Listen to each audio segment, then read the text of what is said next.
Happy New Year! It's 2023, and I've had a bit of a crazy idea. Get my hair cut, sort out my face. No, I've come to terms with those. No, I had this idea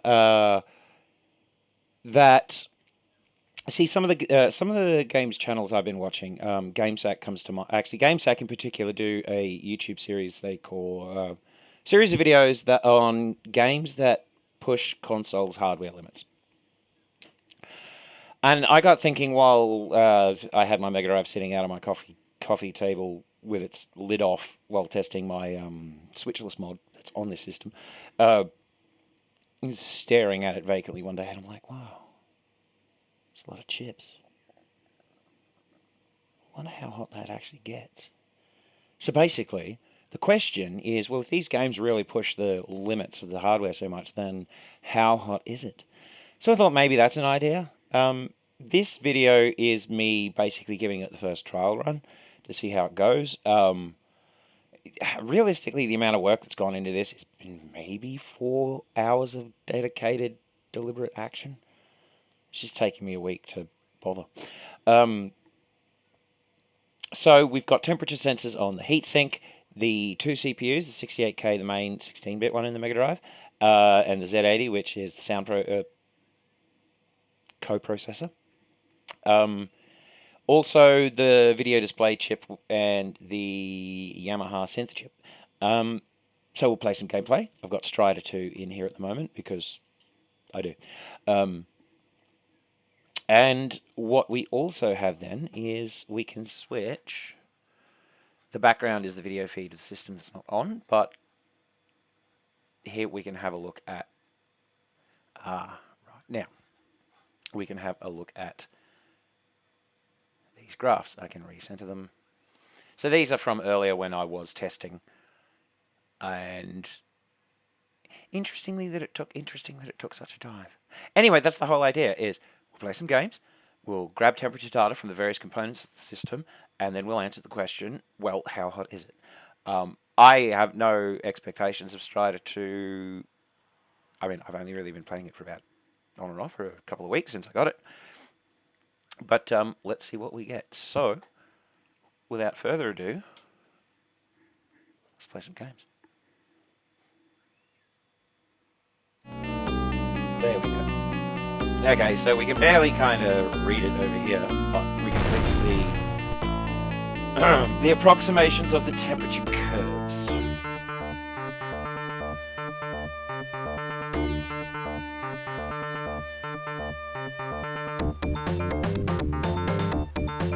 Yes, I am pausing so you can enjoy those tunes.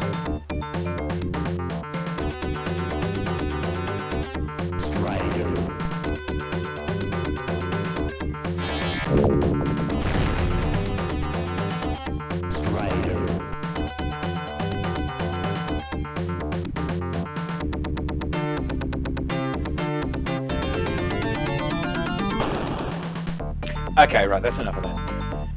One thing I have noticed while looking at long plays and review videos every now and then is the more of this I do, I think I might go, okay, I'm going to record all the intro stuff and it'll be a separate video. So if anyone wants to watch that separately, they can. And then people want to actually watch me play the game, can watch me play the game. I don't know. Oh, I wanted options.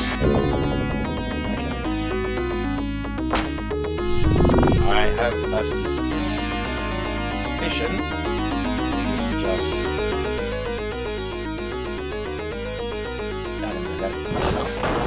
I'm actually playing through OBS's audio and video monitor feed at the moment, and it's not too laggy on this LP. Last generation Intel.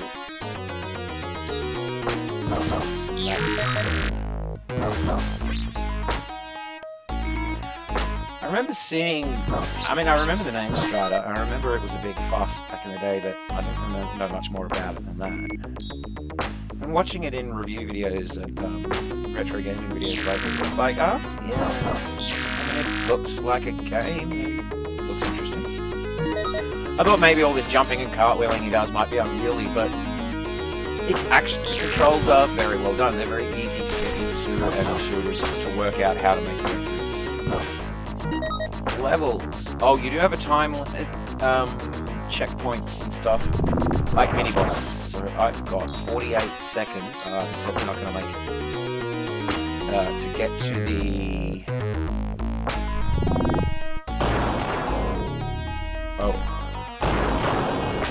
You see now. Is there a way you can jump around? Whoa, shit! They explode. How's our temperature going? Well, it's certainly, just looking at those curves, it's certainly making its way back up.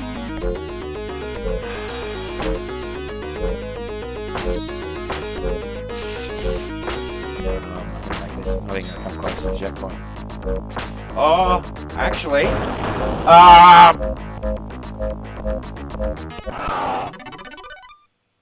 what's the slide? I think it's down and C. Anyway, so yeah, the Strider controls. It's a good game. See why people like it. I'm glad I managed to get a complete box copy for pretty cheap.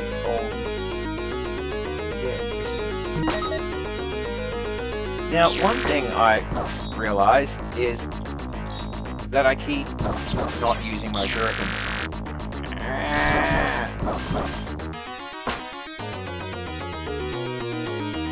Hey, where's that power up?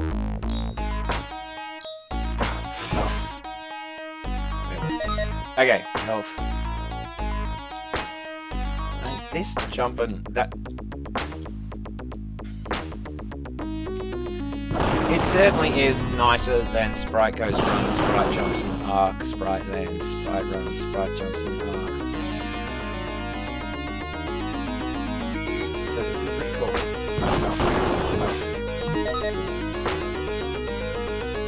There you go, just less than a minute. The first. C down.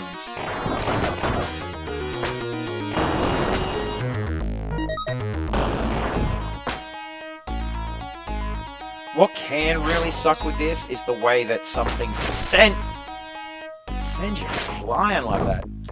Oh, that's what I haven't done. I'll do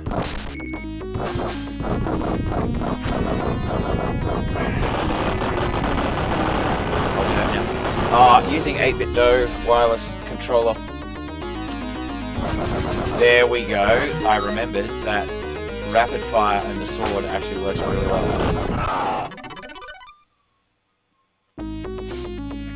But because I got that mini boss, that's the first sort of checkpoint. Good thing is, if you actually die, like lose all your lives, and then start continuing, you do actually continue when you died last. Like you don't have to go back to the beginning of that round, and you know you kind of accept that. But the fact that you don't have to is really nice. So, curious thing about this temperature thing, I do wonder, like, whoa. If there's correlations between how awesome and busy a soundtrack is and how hot the synth chip gets. I do have a copy of Batman, and anyone that might know anything about Mega Drive games is that Batman is renowned to have one of the best video game scores of the system, possibly of many systems. And I've got wondering, it's just an insane soundtrack. And I got wondering that, I wonder if that soundtrack really pushes the synth to the point where it's like running, I don't know, say 10 degrees hotter, compared to, say, Desert Strike as an example, where there's no music out in the actual game, sound effects aren't exactly huge in terms of very little sound in Desert Strike, really. But it works well. So I do wonder if, like, say, the synth on Desert Strike barely gets out of bed temperature-wise, for instance.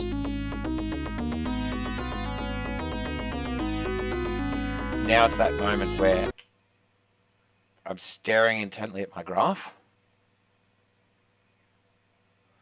I have a bad feeling it may have crashed in the background.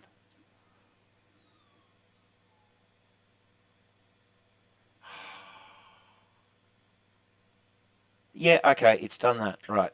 1 second. When movement appears. Oh no.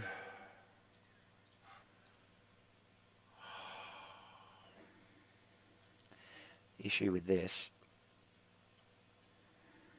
is I'm going to have to reconfigure OBS. Well, this is exciting. Well, that's the thing in general I've noticed on and off is that it just, you didn't see it here, but the terminal's saying, oh, the device is not configured. What? What are you talking about? I opened the device, I've been reading from the device, and now I'm not configured. And why? Anyway, so it's all right. Well, we've been playing Strider for a couple of minutes, and we're getting fresh readings in. Wait, sorry. Let's have a look at that. Ah. See, I was worried when because I have this video as an OBS stream monitoring a particular window. I was worried that when I relaunched the script, it might have lost track, and I'd have to set that back up. But it seems to be okay. Maybe it's, well, obviously it's not working exactly the way I think it is. Now, another thing that's interesting while we look at this up close, right, I have to zoom in the actual real window, is, see, look at this, it's all over the place. These are all jagged. But they're all like, look, these ones here, oh, it's all over the place, but it's only within 1 degree. So, what are we doing? We're taking readings every 5 seconds. 12 in a minute. 6. Maybe. I'm thinking aloud in my head, which made sense to me. I think maybe I'll probably keep the sample rates. Yeah, I'll just take the average. So I'll still do 60 samples across a minute once every... Wait, 12 samples across a minute once every 5 seconds. But every 6...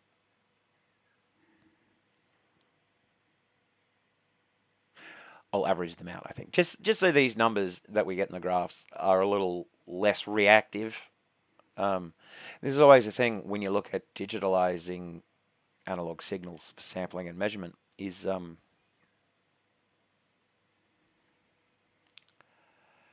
the actual digital values themselves can be quite extreme, but that wouldn't be how it's reflected when it's reproduced via a loudspeaker or your ear, for instance. Yeah, so there needs to be some smoothing, I think, is the key here. So the system's been exercised. It's paused. It's been paused for, well, what's that, 20, almost 2 minutes, approximately 24 samples.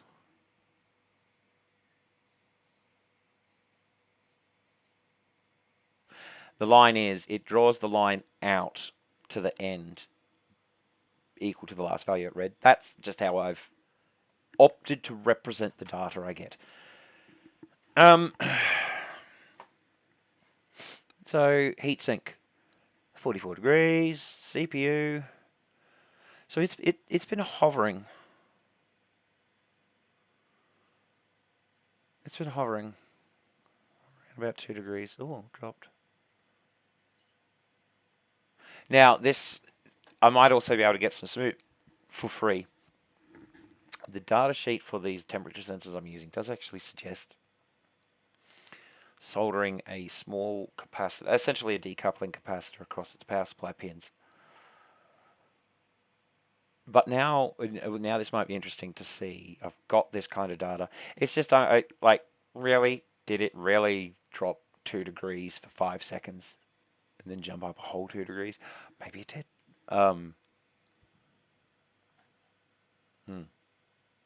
Now,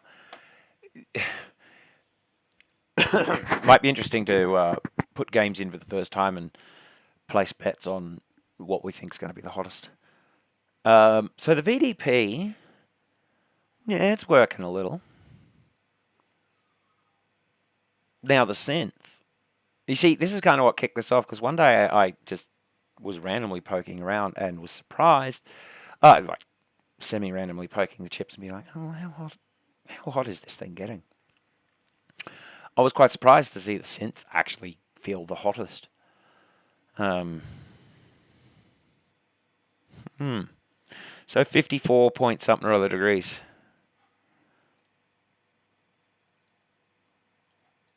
What are we at? Yeah, 54. Okay, 55 degrees. And it's been sitting idle now for a while, but it's still powered on, of course. So let's...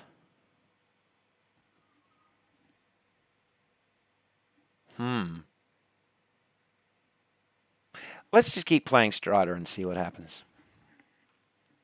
I mean, I am tempted to go and grab that Batman and crank it in and see, like, can we get the synth to go to 60 degrees? So ultimately, I guess through all this, we could, like, find the literal hottest soundtrack of the Mega Drive. You know, enough of the internet is intrigued by that. Not just me. I had a co-worker intrigued. Yeah, he's worked with me long enough. He suffered. Right.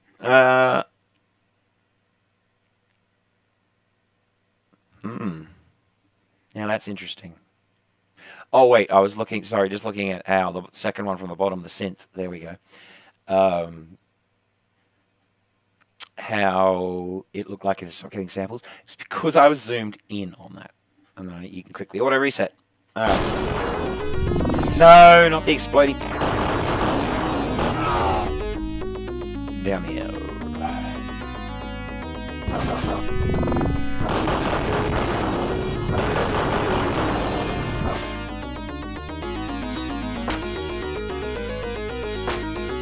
That bird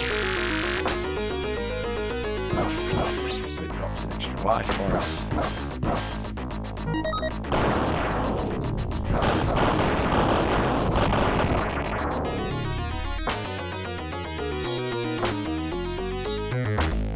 Beedle-dee-doo.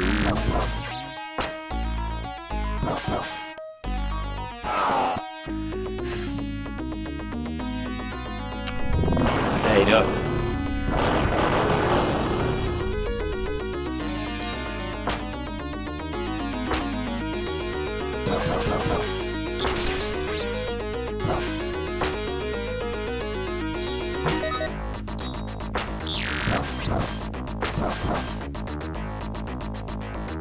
No!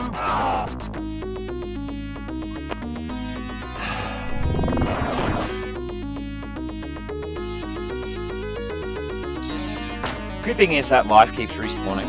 So if I trigger that bird again...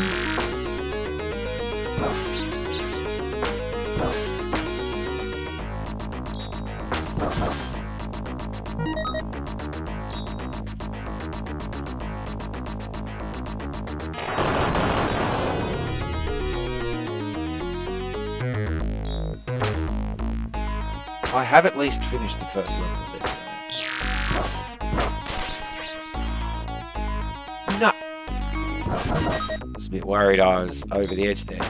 Just taking a glance at those temperature spikes. See what I mean? Like, we're only over a couple of degrees, but I think I could do some averaging, smoothing out the numbers, in actual terms of numbers. Next mini-boss. But also putting the capacitors on the sensors like they recommend might get just smoother readings. No.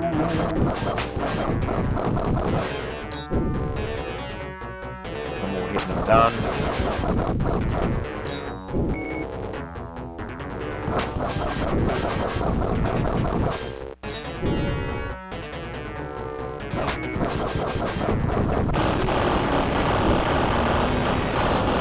Oh.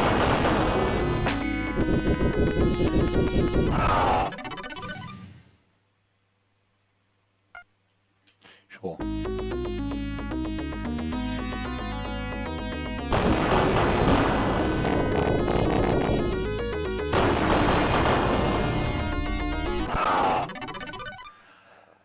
I was too busy looking at the left-hand drop down and being like, is this a good idea? Oh, right, yeah, I have seen this before. But it's... part of me thinks it's a secret, or maybe it's one of those, well, if you got really lucky and landed here, you have a second chance to not die.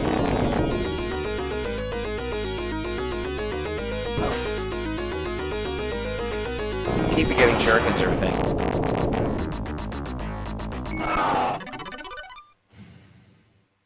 Man, I always suck when I'm recording. Because I'm so good when no one else is around.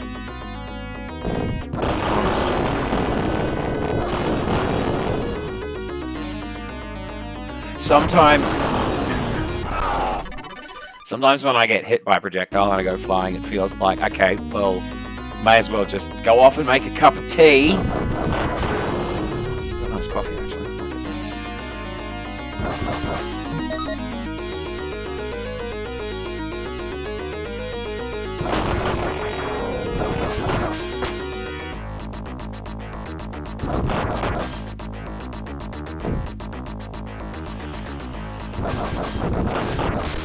Ah!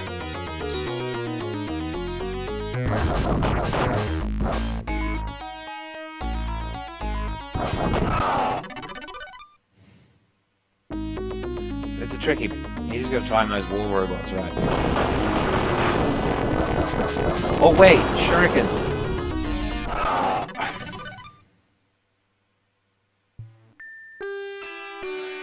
I mean, it's a good thing we didn't really come here to see me ace the game. I came here to see how hot it gets.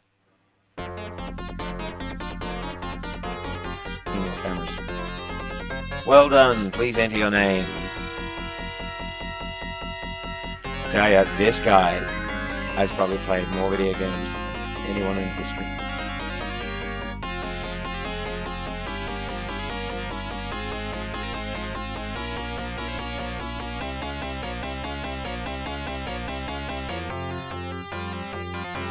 What do you want from me? Oh, right, you've got to actually select the end.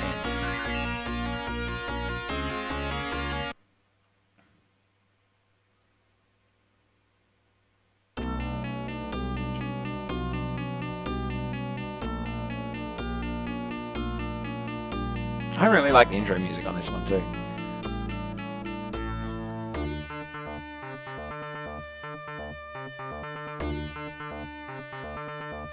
Just letting it run. Oh,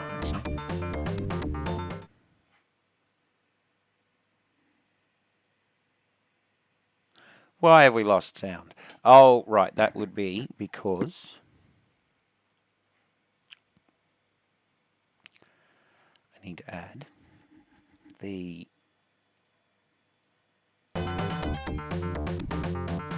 audio to this scene.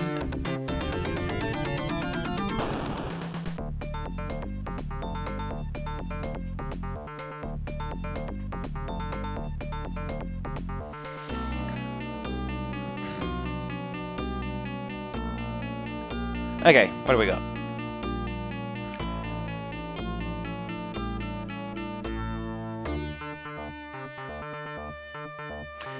So, in the last 5 minutes, I'm going to suspect, like, looking at the heat-seek one, I suspect these spikes that go up every now and then by as much as 3 degrees. I'm going to guess...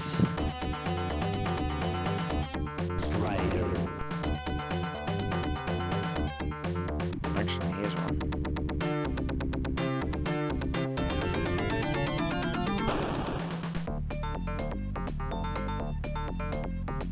That didn't quite work. I where my screen is, where the actual window I'm looking at versus where you see it is there. But I look the opposite way. Yeah. Anyway, looking at the actual heatsink graph, I suspect that's just like a noise spike. Remember, 10 millivolts per degree, so 20 millivolt spike in noise is a 2 degree misread. That's probably what the capacitor is before. Right. Main CPU. Yeah. It's working. It's fluctuate. See, one thing I was worried about was I'd go to all this effort and then discover that they like barely get above room temperature and there's like nothing to actually see except, oh, it heats up because it's electronics, but nothing worth observing.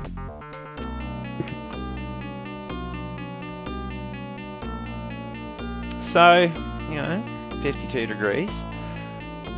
There's some periods of slowdown, especially when if you're cartwheeling with a whole bunch of explosions. I can imagine that's might be chugging the game loop through. Because I don't think Mega Drive has hardware support for sprite rotation. I might be wrong, but let's just say it didn't. Well, that would mean that for actual graphic rotation effects, more work would be done in the CPUs because it has to be done in software. Whereas if the VDP supported it, maybe it would work harder. I don't know. I've mostly just been rambling nonsense and just testing out if this idea all works, and I'm pretty happy with it so far. Z80's doing our sound. By doing our sound, it's basically just orchestrating data into the actual synth chip. 57 degrees is the hottest on our synth so far, by the look of that. I really could improve these readouts too, like current, max, current, actual, and I want to make these the historical graph a bit longer. I don't think the script behind this is even writing to disk, actually. It's an easy thing to fix. Yep. Anyway, I hope some people found that interesting. I could go back to playing more games, but I think from the videos I've done so far, all like 3 of them, it demonstrate that I just tend to suck at video games, which I don't mind, but no one really came here to see that. No, they came here to watch a dude stick 5 temperature sensors on his delidded Mega Drive and nerd out over numbers. Weird internet. Anyway, happy 2023.